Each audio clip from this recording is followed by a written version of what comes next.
Hi, I'm Spokenpriestess, and I am your host for the Timeless Moments podcast. Today, I'm going to be speaking to Lady Skollie. Stay tuned and enjoy.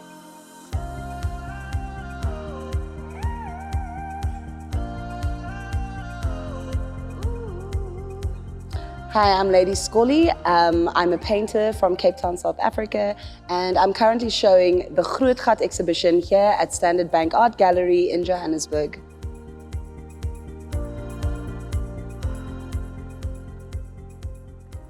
Hello and welcome back to the Timeless Moments podcast. My name is Spokenpriestess, your favorite host, and today I am hanging out with none other than Lady Skollie. She is the Standard Bank Young Artist Award for Visual Arts in 2022, and we are currently at the Standard Bank Art Gallery where her Groot Gat exhibition is showing. Firstly, congratulations. Thank you so much, Precious. Congratulations on everything. We're going to tuck into it. Please sit back, enjoy. Leave a comment in the comment section if there's something that you find in the conversation that wants you to comment and just add your points of view on that. Let's start here.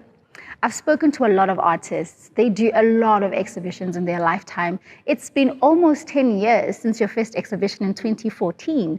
How do you prepare for another exhibition? Are there any new feelings? Does it get better? Like, just what happens when you start to do another exhibition? I think I'm blessed because I have been privileged enough to be able to show something almost every year since I quit my normal everyday job back in 2014, in November 2014. And I think, people want to say things like, oh, the art fairs is just the same thing every year. But the audience is not the same and people change. And so I think one cool thing about showing constantly is that you get to kind of grow with your audience, and your audience kind of gets to see you grow and change and talk about different things. But I'd say how I get ready for my exhibitions is that I think a lot, and I write a lot, and I flesh ideas out a lot. And I have a very big library of art books, and they always say if you want a new idea, you should read an old book. And that's something I take to heart. I'm always like looking for new things, and someone long ago told me that if you are struggling with trying to figure out what to make art about, whether it's music or art or anything, any type of art, you should think about what you have been thinking about most. So whatever takes up your mind, And even if it feels silly to you, if you've been thinking about money a lot, you've been thinking about your man a lot, you've been thinking about your surroundings a lot, that's usually the first stepping stone to figure out what am I gonna do next. I think I'm a little bit tired. I've been doing 2 shows every year since about 2017. But I'm grateful for the way I've been able to evolve my practice and see my work in different phases of my life, I have such a hypnotic way of working with the line making and the mark making that sometimes if I look at a certain painting, I can remember what I was doing when I was making specific lines. And so I think it's kind of cool that I now am able to put into this Groot Gat show so many works I've done over the years and put them all together. Let's talk about that. Let's talk about your technique and where you go to fetch some of this stuff. I mean, we're obviously going to get into the pinnacle of what the exhibition is about, but I'm just trying to peel the layers before we get into the center. The technique you've mastered, like you said, the line technique, it's very specific. You use crayon and ink. Was there any intention in selecting the forms that you use for your art? I choose these mediums because they kind of the mediums that most people use the first time they go to kindergarten or pre-primary or, grade R, whatever they call it now. People actually forget that wax and ink is something that you use when you're very young. Same like paper mache or making printing out of a half-cut potato, that you carve out. These are all like very childlike ways of making a mark, but I've figured out that it's something that it's exciting. It's very tactile. You can make many layers of it. You can scratch it off. You can reveal things underneath. Most of these works that have the wax on them, they've actually been layered with lots of colors underneath. The wax is then applied to it, and then over that I put acrylic drawing ink in black, So everything kind of starts to shine through, and you can even use that for scratching. And I think that's why a lot of people, especially children, really relate to the work. They really relate to its tactility and how big it is and how bright it is. And I think also I needed that kind of technique in these mediums because my work often speaks about difficult, hard things, but they look very bright and beautiful and enticing. But then when you get close to it or you figure out what it's really about, you realize that it's actually about something quite ugly, you know? And so I think often with younger people, we have to like add a sexy, bright, pretty layer to it. They like my work to make people understand it's okay to know things. That's so powerful. I mean, taking us into the history and how you actually, you know, you package it, so to say. You package these hard conversations for us. This is right at the center of Groot Gat, yet another exhibition that beckons on identity, history, belonging, you know, and just preservation of culture, which I believe that everybody in South Africa can relate to. Tell us about Groot Gat and what made you want to, you know, do another exhibition where you're exploring the conversation of identity, especially the identity of brown people in South Africa. The word Groot Gat just means big hole, which is kind of obviously, you know, Kimberly, the big hole. But for me, Groot Gat is more about the fact that we have this like void in ourselves and this like gap, you know, in history, especially if you're brown and especially if you are of colored or so-called colored descent. For me, thinking about the void is to think about absence and wonder, you know. If there's absence of something, how do you define yourself if you're defined by the absence, you know? It's just, it's more about an interrogation of, it's okay to sometimes have a hole, it's okay that there's a gap, you should just fill it with what you want to fill it with and not fill it with something else that's been put in front of you. This show, I wanted to make kind of like a fantasy world where, you know, there was a lady in a cave and there's a hole and everybody tells you not to go towards the hole. Everybody tells you not to go into the cave to figure something out. But when you go and you jump and you think you're gonna find something evil or dark, but maybe at the end of the hole, there's a parallel place where we're not weighed down by having to define ourselves with pain. Because I think it's also a very heavy thing when you're black, you defined by this like heaviness, you know, this sense of knowing, and you get so angry that, you know, Heinrich at work doesn't get what you're talking about, and now you want to fight him, and it's just like, you know, now you're being called angry or you're being called whatever. For me, it was more about like submitting to the feeling instead of holding on to it. Like sometimes we want to hold on to the feeling of hate or resentment and stuff. But sometimes if you just throw yourself down that hole and try to figure out who you are, you'll be fine. You'll come out the other side in a place where you're not burdened as much. And define yourself, where there's a power that I got in you saying, instead of saying this on the outside, you brought it closer to yourself. Because I think that's healing in its way. Like your work is healing and bringing this thing to it's also just growth. Yeah. Because before I would be like, I would get so angry. I'd always be talking about these things and like, how don't you guys know about the DOP system and you don't know about the farm workers and, you know, and it's like, those things still exist. It doesn't mean it doesn't exist because I don't talk about it. But I was just trying to see it in a different angle. Yeah. Growth, do you find that as you grow older, so to say, and as your life phases change, like you said, you know, you've gone through phases. You were young, and now you're going into a new phase of motherhood as well. Yeah. Do you find that impacts the way you think about your art? Because you're like, if my baby were to see this, or if my baby were to interpret this, you know, so and so and so, how has that changed? Like those phases in your life, how do they impact the way you create your art? I'm always in two minds about this question because people never really ask men about how a child impacts their practice. But then at the same time, I did just expel a baby out of my body. And if it didn't impact me, I'd be a crazy person. You know what I mean? I think one thing I did right in my life was to wait very long to have a baby. I think it's not that I didn't want to have a baby when it was earlier. I just think that the timing was perfect now. I'm 36. I've just had my first child, and now I just believe that everybody should have children in their 30s. I realize now why my mom was so resentful. If I'd spent my 20s raising a child, I'd also have gone nuts. But I think that there's something to be said about having patience and and having had fun and done everything I wanted to do. And when Standard Bank phoned me to tell me that I had won this very coveted prize, which I've always wanted to win since I was about 9 years old, when I was told about this prize, I decided then that I would win it. And I think what's crazy about my life is that I get many things all at once. So Standard Bank phoned me a day after I found out I was pregnant. And then I was like, okay, fine. You know, I had decided that if I wasn't going to win Standard Bank, I was going to have a baby. And so when I didn't hear from Standard Bank, I had a baby. And then Standard Bank phoned me and said, oh, but you also win it. And I think that's me. It's like all or nothing, everything all at once or nothing at all. I made the works in this room, and most of the smaller works I made while I was pregnant. And then I made the tree work. That's the only work I've to date made after giving birth. And so, yeah, how is my practice different? I'm a mother now. It's crazy. We'll still have to see, since I haven't really worked as much since having a child. Yeah. Let's get back into the art pieces.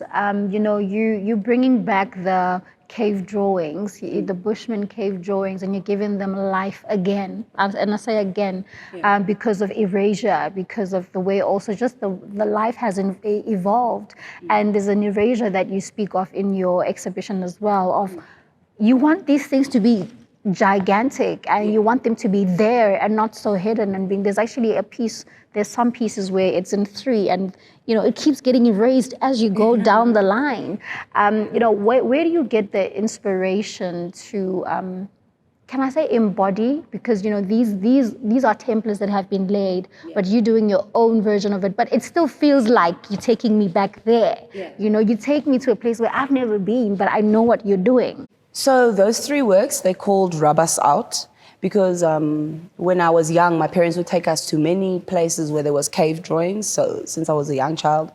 And I think if you've ever seen a cave drawing, it's usually this big. And I think my works are just like very large, kind of like pop culture works that evolved from tiny drawings, you know. I always talk about this. When oppressors came here, 90% of Bushwomen were eradicated from chickenpox. And so ours is really a culture that's nipped in the bud. It was a culture that was kind of stopped in its tracks, never allowed to evolve further. And so for me, these works really is what would have happened if we'd been allowed to become more. In South Africa, there's such crazy points of pain that we don't even know about. And so for me, I just imagine that my work kind of looks like what cave drawings would have looked like if they had gone anywhere, you know? I've been to so many caves, and it's so crazy how so many of these works don't exist anymore. Like that Salzburg work around there with the multiple heads, that's a real cave drawing that doesn't exist anymore, you know? The mermaid work over there is a work that was last documented in 1837 of a mermaid. You know, a cave drawing of a watermaid. Can you imagine? Like, what the hell? So for me, it's, I also do want to not just be down on white people because, you know, there's white people like George Stahl, who's a guy who literally abandoned his children and his wife so that he could just go around the country tracing cave drawings because he had seen firsthand farmers destroying it and removing it. And he was like, you know what? I'm going to spend the rest of my life just documenting these works. And, you know, he knew that it was important. And so I think,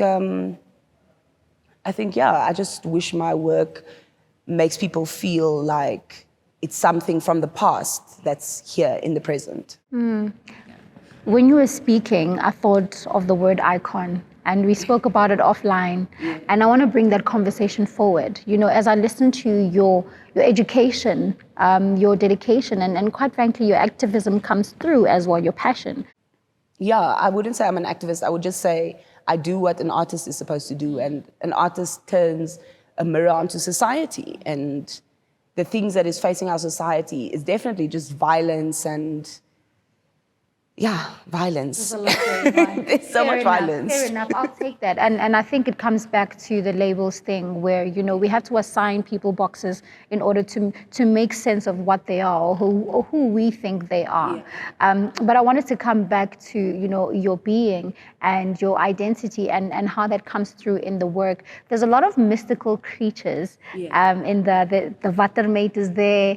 There is a snake. There are some snakes that come through in your work. And for me, that from my lived experience, because you and I are of different races, if racism is, I put race in brackets, but my experience of such mystical creatures have a nuanced meaning to yours, but I find some sort of familiarity. I feel at home in your work, and I think it really goes to show in these labels and conversations of brown, black, white, how ultimately there's a center of all of us. There's an artwork where you have this. Is it a dog? It's going down the head. It's called a mgotoi. Yeah. You know, like that interconnectedness. How do you keep touch of that interconnectedness amidst the pain? I read a lot, and what's crazy is that within Bushman culture, we have a supreme being called Kahan, and Kahan is anything really. Kahan is chaos. He's not good, he's not bad. You know, I think within Western culture, if you think of a god, you always think of like someone who's inherently good and who stimulates the good in life. But Kahan isn't that. Kahan is a colored, you know, chaotic, good and bad, wants to take you to situations that are difficult to get out of, you know, but usually in the shape of a praying mantis, you know. But then the more I read, the more I realized that within my tribe or where I'm from, Kahan is usually in the shape of a snake, and it's a very rare sighting of him. You know, Kahan can be anything. He can be the wind, he can be the rain, he can be a baboon, especially if he wants to do bad things, he's a baboon. If he, but where I'm from, he's a snake. And I've always felt an affinity towards snakes. I love them. I think they're one of the most interesting creatures ever. I love that they are able to renew themselves. They're able to be new and change constantly, you know. And changing scales is really what makes it so special. You know, you can be something new every time. Where I'm from is Retreat in Cape Town. Retreat used to be a mixed race township until 1958. They went into Retreat and they said, everybody that is dark, whether or not you're from the same family, they split families in the middle. They took everyone that was dark out of Retreat and created Gugulethu. Gugulethu was made because they split Retreat down the middle. And so you'll find that there are windvogels in Gugulethu, or there are, you know what I mean? And so I think the snake and all these mythical creatures and stuff, it's inherent in me. I have many dreams, you know. I ain't twasad or anything, but, you know, I'm always dreaming. And I just feel like the more you listen to your dreams, the more you listen to just energies and feelings, it takes you there naturally. And for me, the snake is just something that I love so much. It shows that we are all one thing, but we're constantly changing and constantly reviewing how we see ourselves. And I think it's 2023, and you know, it's been 30 years of democracy, but I actually don't think that we're done in defining ourselves in all of these new ways. Every day we're finding out new things. Do you know Zikona Valush? She goes by Valush. She's a history person. She knows everything about history, about colors, about black people, Definitely about Tswanas, about like everyone. She just knows everything. And I'm constantly learning new things from her. And if I'm constantly learning new things from her as one person, how much can we learn from each other? So for me also, this show is really about filling in the gaps by speaking to each other. You know, people have books about us. You know, it's not a bad thing. When you're white, I think one of the powers that white people have, they're very good at observing. Like they see things, you know, and they can categorize stuff. And that's a bit more difficult for us because we're more free. We're trying to, you know, be free, not in a box. You know, I'm not that and you're not that. We're one thing. But one thing they did is they wrote books about us, and you know, all of these Bushman books that I have about Bushman art, about Bushman history, about termites and ants and gods and whatever. It's all written by white people. And so it's 2023. We still have to define ourselves using our own words, and I'm excited for that. And I think if this is the beginning of that, then imagine what could happen. We could literally all just randomly level up one day. I'm absolutely loving the way that you relate your lived experiences, your identity, and even just how that weaves into the work. Also, I loved how you spoke about winning the Standard Bank Young Artist Award, that it's something that you had put forward since a very young age. And I mean, we could say it's manifestation, but the God in you was like, that is it, and you called it to being. How has winning the award impacted your life? What kind of doors has it opened for you to actually get into the space that Standard Bank is operating in? I mean, this exhibition was at the National Arts Festival, and then now it's here, and then I believe it's also going to move again. So how has the experience of being a young artist of Standard Bank been? I don't know. I have only basically planned my life up until this point because it's something I've always wanted to win. You talk about manifestation. I definitely believe in that because I know I was young and I decided I was going to win it. I didn't want to just be an artist making art, hoping for the best. And so we would do things like Kaapse Afrikaanse Stedford, I can play lots of instruments, I can read and write music, I can compose. But for me, art has always been that thing. And I think in my heart, I always knew that if I pushed it in a specific way, I'd be able to get it. I worked in a long time in a store in Long Street. And I think there I also learned that art, like everything else, is retail. And it's all about like how you represent yourself. Because before I went and I worked in a gallery as well to kind of figure out how to conquer this thing. And there I also learned that if you don't know how to tell people about your art or how to explain to them what it's about, it'll be really difficult eventually for other people to get into it and accept it, And so I think there I really learned that if you really want to conquer the art world and if you really want to be in it, you have to know what you're saying and be true to it and be consistent. And so I've been really consistent. I've been working very hard since about 2015 and I haven't stopped. And now that I have a child, I guess I can't stop. I have to forever work now because I finally have someone else to feed, which is so nice. But art is difficult, because it's also other people see themselves in it. And so you can kind of paint something and you never know how someone else perceives it or what it really means to them. I've had a lot of people email me or message me and tell me, I saw this work of yours, or they'll be very vague. They'll say, I saw work with a snake, and it stayed with me for the past 4 years and I just can't get it out of my head. And I think it's very interesting how art touches people. And I'm very excited that it is so popular as it is now. Because in my living life, there was a time when art didn't make money. There was a time when people were struggling. Yes, exactly. I think we have social media to thank for this. I remember at the beginning, there were a lot of galleries who told me, they think it's not good for me to be so present on social media, and that's why they really can't represent me, And now those galleries are quarter to being on TikTok, Sometimes you shouldn't resist new mediums and ways of seeing art, and I'm excited about it. Yeah. I'm just not excited about AI art, I'm going to be honest. I hate that so much. You and I, I'm not sure where that's going to go. I was actually going to tap into the digital, and talk about the connection of how people reach you now, right? How have you used social media and the digital space to actually connect with your audience, to get your art out there? Like you said, you've been present before, the galleries thought it was necessary to be online. How has your relationship on digital evolved with your art, the now, the TikToks, and where it's going? I'm really good at all of that. I've done my own PR since the very beginning. I'm very consistent. I'm a great writer, copywriter, I would add. And I just think, I've been very consistent. And I don't complain about things online. Like, I'll never be the person to go, Standard Bank did an unauthorized debit order. You know what I mean? Like, I'm not that person to tag that thing or complain about stuff online. I find online to be It's vapid, but it's really fun. It's everything. It's like the world, you know. Just to close, where do you see the future of art in South Africa for South Africans? I love how you spoke about crayons and ink because it's something that we're introduced to from a very young age. So, where do you see the future of art for young people?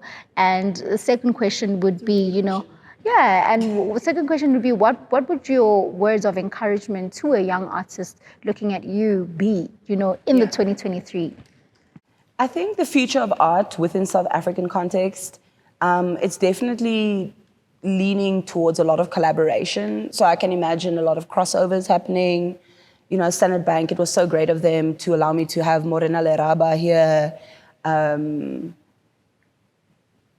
I don't actually know how to explain it. I think South Africa is so music heavy that I don't know. Can't I do like a background for a Amapiano track music video or something? And so for me, the future of art is definitely allowing more and more people into the gallery, allowing more and more people to understand that it's not an alienating thing. It's something for everybody.